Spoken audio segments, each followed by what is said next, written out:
नमस्कार, मनीषा टेस्टी रेसिपीमध्ये तुमचे सर्वांचे मनापासून खूप खूप खूप स्वागत। संक्रांती जवळ येते म्हटल्यावर घरोघरी एक पदार्थ हमखास बनवला जातो, तो म्हणजे तिळाचे लाडू। आज आपण सुद्धा तिळाचे खुसखुशीत लाडू कसे बनवायचे ते बघणार आहोत। पण काहींचे हे लाडू कडक होतात किंवा चिवट होतात, पाक व्यवस्थित होत नाही। त्यासाठी मी हे लाडू करताना काही टिप्स आणि ट्रिक्स सांगितले आहेत आणि पाकाचा टायमिंग सुद्धा सांगितला आहे। त्यामुळे तुमचा पाक न बिघडता परफेक्ट येईल आणि तुमचे लाडू सुद्धा खुसखुशीत होतील आणि न बिघडता परफेक्ट येतील। पण त्यासाठी हा व्हिडिओ तुम्ही शेवटपर्यंत पहा आणि प्लीज अशाच नवनवीन रेसिपीज पाहण्यासाठी माझ्या चॅनलला लाईक, शेअर आणि सबस्क्राईब नक्की करा। चला तर मग रेसिपीला सुरुवात करूया।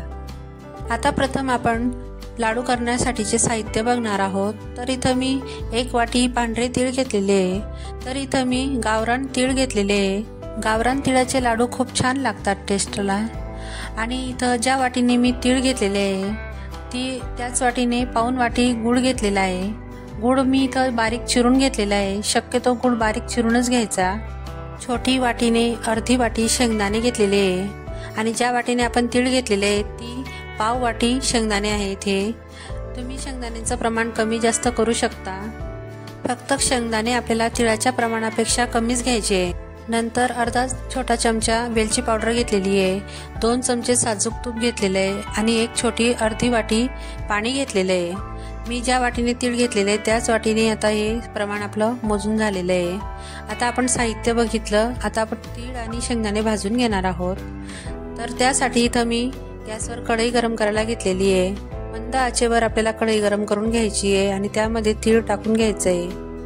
तीळ ही मंद आचेवरच खरपूस अशी मस्त भाजून घ्यायची आहे, जोपर्यंत ती अशी टम्म फुगत नाही तोपर्यंत भाजायचं आहे। आणि असं चमच्याने असं सतत हलवत राहायचं आहे, म्हणजे तीळ एकसारखी भाजली जाते आणि एका बाजूने करपतही नाही। हे बघू शकता, मला ही तीळ भाजायला 3 ते 4 मिनिटं लागलेली आहे आणि मी गॅस अजिबात मोठा केलेला नाहीये, तर मंद आचेवरच ही तीळ भाजली आहे। तर बघू शकता आता इथं तीळ मस्त अशी टम्म फुगलेली आहे आणि आता आपण गॅस बंद करून घेणार आहोत। तीळ एका प्लेटमध्ये मी काढून घेतलेली आहे आणि त्याच कढईमध्ये शेंगदाणेही भाजून घेणार आहे। तुम्हाला जर शेंगदाणे नसेल टाकायचे तर तुम्ही स्किपही करू शकता, पण शेंगदाणे टाकल्यामुळे आपल्या तिळाच्या लाडूंना खूप छान टेस्ट लागते। आता हे व्यवस्थित 1 ते 2 मिनिटं असेच खरपूस भाजून घ्यायचे। गॅस मंदच ठेवायचा आहे, लो गॅसवरच हे खरपूस असे भाजल्यानंतर मी आता गॅस बंद करून एका प्लेटमध्ये हे दाणे पण काढून घेणार आहे। आता बघू शकता शेंगदाणे आणि तीळ आपली भाजून झालेली आहे आणि मी आता दाण्यांची साल काढून घेणार आहे। 1 ते 2 मिनिटं असे थंड झाल्यानंतर साल व्यवस्थित निघते, तर अशा हाताने व्यवस्थित चोळून ही साल काढून घ्यायची आहे। आता मी इथं संपूर्ण दाण्यांची साल काढून घेतलेली आहे आणि आता शेंगदाण्यांपासून ही साल वेगळी करून घेणार आहे। तर आता बघू शकता मी साल वेगळी करून घेतलेली आहे आणि आता शेंगदाणे आता आपण बारीक करून घ्यायचे। तर इथं आपल्याला जास्त बारीक कूट करायचा नाही आहे, तर जाडसरच आपल्याला कूट ठेवायचं आहे। तर मी खलबत्त्यामध्ये हे बारीक करून घेणार आहे। तर इथं बघू शकता मी बारीक कूट करून घेतलेला आहे, तर असा जाडसरच करायचा आहे, तो जास्त बारीक नाही करायचा आहे आपल्याला, म्हणजे त्याची टेस्ट फार छान लागते लाडूमध्ये। आता आपले तीळ आणि शेंगदाणे भाजून झाले आणि शेंगदाणेही जाडसर कुटून झालेले आहेत। तर इथं मी आता पाक करून घेणार आहे। तर त्यासाठी इथं कढई गरम करायला घेतलेली आहे आणि त्यामध्ये 1 चमचा तूप टाकून घ्यायचं आहे। तूप वितळल्यानंतर त्यामध्ये आपण बारीक चिरून घेतलेला गूळ टाकून घेणार आहोत। तुपामुळे आपले जे लाडू आहेत ते खूप छान नरम होतात आणि अजिबात कडक पडत नाही। आता त्यामध्ये आपण अर्धी वाटी पाणी घेतलेलं होतं, त्यामधनं मी 1 ते 2 चमचा पाणी शिल्लक राहू दिलेलं आहे आणि पूर्ण पाणी टाकून घेतलेलं आहे।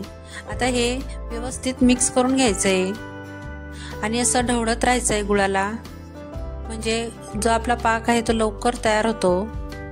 पाक करत असताना गॅसची फ्लेम मंदच ठेवायची, मंद आचेवर आपल्याला हा पाक व्यवस्थित शिजवून घ्यायचा आहे। आणि गूळ व्यवस्थित बारीक चिरून घेतलेला असल्यामुळे तो लवकर विरघळतो आणि पाकही लवकर तयार होतो। आता इथं मी चिक्कीचा गूळ घेतलेला नाही, तर नॉर्मल आपला साधा गूळ घेतलेला आहे, जो रेग्युलर आपण वापरतो तो. तुम्ही चिक्कीचा गूळ घेतला तरी काही हरकत नाही, त्याचंही लाडू खूप छान बनतात. तर आता 1 ते 2 मिनटं मी असंच व्यवस्थित हे ढवळून घेतलं आणि परत 1 ते 2 मिनटं ह्या पाकाला असंच शिजू देणार आहे, म्हणजे आपला पाक व्यवस्थित तयार होईल. आता इथं मी तुम्हाला महत्त्वाची टिप्स सांगणार आहे. आपला पाक कसा तयार होतोय ते कसं ओळखायचं, तर पाक जसा तयार होईल तसे असे बबल्स यायला लागतील आणि त्याचा रंगही चेंज होईल. 1 ते 2 मिनिटानंतर आता बघू शकता आपला पाक तयार झालेला आहे की नाही ते आपण बघून घेणार आहोत. तर इथं मी एका डिशमध्ये पाणी घेतलेलं आहे आणि त्यामध्ये थोडासा पाक टाकून घेतलेला आहे आणि पाक असा जमा करून बघायचा आणि 2 बोटांवर असा उचलून बघायचा. जरा असा जेली सारखा वाटायला लागला म्हणजे आपला पाक तयार आहे. तर इथं मी जास्त कडक असा गोळी तयार होईल असा पाक करणार नाहीये, तर असं जेली सारखा तयार झाला आणि गोळी तयार झाली म्हणजे आपला पाक तयार आहे. आता त्यामध्ये मी तीळ आणि शेंगदाण्यांचा कूट आहे तो टाकून घेणार आहे. मला पाक करायला एकूण 4 ते 5 मिनिटं लागलेली आहेत. आता यामध्ये मी वेलची पावडर आहे ती टाकून घेतलेली आहे आणि आता हे व्यवस्थित चमच्याच्या साहाय्याने मिक्स करून घेणार आहे. हे मिक्स करत असताना गॅसची फ्लेम लोच ठेवायची. मंद आचेवरच आपल्याला हे पाक करून घ्यायचं आहे आणि जे मिश्रण आहे ते टाकून घ्यायचं आहे आणि ते व्यवस्थित मिक्स करून घ्यायचं आहे. गॅस अजिबात मोठा करायचा नाही. आणि आता हे 1 मिनिटं मी व्यवस्थित मिक्स करून घेणार आहे.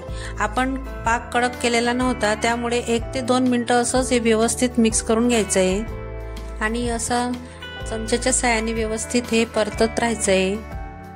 हे बघू शकता या पद्धतीने. आणि असा गोळा तयार व्हायला लागला की समजायचं आपलं लाडूचं मिश्रण हे तयार आहे. आणि अजून एक टिप मी तुम्हाला सांगणार आहे. तर इथं लाडूचं मिश्रण तयार आहे की नाही ते कसं ओळखायचं, तर थोडंसं मिश्रण असं हातात घेऊन मूठ वाळायची. जर गोळा बनायला लागला आणि अजिबात तुटला वगैरे नाही तर समजायचं आपलं लाडूचं मिश्रण तयार आहे. तर आता 1 मिनिटभर मी असंच परतलं आणि आता बघू शकता इथं असा व्यवस्थित घट्टसर गोळा तयार होतोय म्हणजे आपलं मिश्रण हे तयार आहे.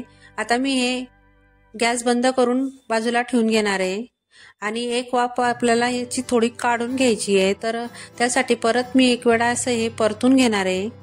असं चमच्याने हे व्यवस्थित ढवळून घ्यायचं आहे आणि आता मी लाडू वळून घेणार आहे. तर त्यासाठी मी अगोदर थोडंसं तूप लावून घेतलं आणि थोडंसं पाण्याचा हातही लावून घेतला म्हणजे लाडूचं मिश्रण अजिबात आपल्याला गरम लागणार नाही आणि व्यवस्थित हे लाडू वळले जातील आपले. तर बघू शकता गरम अजिबात लागत नाहीये आणि एकदम पटापट आपले हे लाडू तयार होत आहेत. आता मी तुम्हाला दुसरा लाडू बनवून दाखवते. एकदम परफेक्ट असं आपलं हे मिश्रण तयार आहे आणि लाडूही अजिबात हाताला चिकटत वगैरे नाही आहेत. तर एकदम मस्त गोळा तयार होतो आणि हलक्या हाताने व्यवस्थित हे लाडू आपले वळले जात आहेत. तर तुम्ही चमच्याच्या साहाय्याने एकसारखे लाडूही बनवून घेऊ शकता. तर आता इथं मी तुम्हाला काही टिप्स सांगितलेल्या होत्या त्या परत 1 वेळा सांगते. पहिली टिप म्हणजे तीळ आणि शेंगदाणे हे खरपूस भाजून घ्यायचे आणि ते मंद आचेवरच भाजायचे.